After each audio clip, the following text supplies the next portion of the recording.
Hola, ¿qué tal? ¿Cómo les va? Quería compartir con ustedes una palabra de parte del Señor sobre el tema de la formación, la instrucción. Dios siempre valoró mucho la formación, la instrucción, la preparación de las personas, a tal punto que Él lo hizo a través de los profetas, a través de los patriarcas, a través de maestros, a través de Jesús mismo y a través aún de los apóstoles.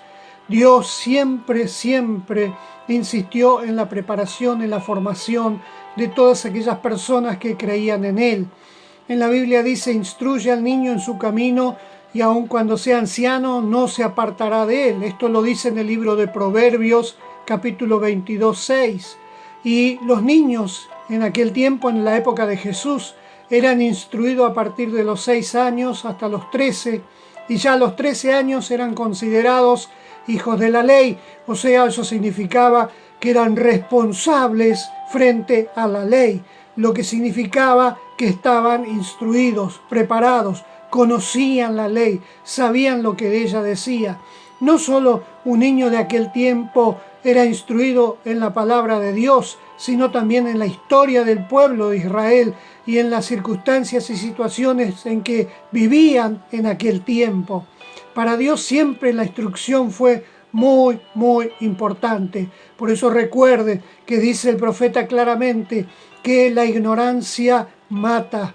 Por causa de la ignorancia mi pueblo pereció, dice la Biblia. Es sumamente importante tener en cuenta esto de instruirnos, prepararnos para ser instrumentos en las manos de Dios en todas las áreas posibles.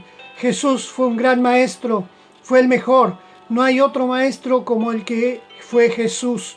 Él utilizó técnicas de pedagogía que hoy en día se utilizan, lo que significa que él realmente en aquel tiempo fue un adelantado, fue un gran maestro. Él enseñó a través de ilustraciones, a través de historias, a través de relacionar parábolas con situaciones que vivía la gente para que lo memoricen y lo recuerden. Es realmente maravilloso lo que el Señor Jesús ha hecho en este área. Y aún vemos que enseñó a los apóstoles y los envió a instruir, a enseñar, a hablar a otros la palabra de Dios. Y sobre todas las cosas vemos también que cuando Dios tuvo que llamar a un hombre después de Jesús y de los 12 apóstoles, llamó al apóstol Pablo. ¿Quién era el apóstol Pablo? El apóstol Pablo no era ni más ni menos que un perseguidor del cristianismo, pero era un hombre preparado, era un hombre instruido, era un universitario que conocía idiomas, que sabía relacionarse con otras personas. Dios buscó al mejor hombre de aquel tiempo preparado. ¿Para qué? Para que sea un instrumento en sus manos para llevar el evangelio a todo el imperio romano. Vemos que el apóstol Pablo después llevó adelante este evangelio con todo entusiasmo, predicando la palabra de Dios en distintos lugares. Hizo un montón de viajes que no le limitó la situación del imperio romano, porque él inclusive tenía ciudadanía romana. O sea, estaba preparado en todas las áreas y Dios lo pudo usar de una manera sobrenatural y maravillosa. Lo que significa que aún hoy, hombres y mujeres que se preparan tienen mejores posibilidades de ser usados por Dios.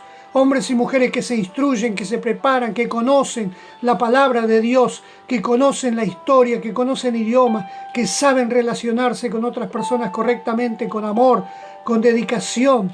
Pueden ser instrumentos dóciles y útiles en las manos de Dios.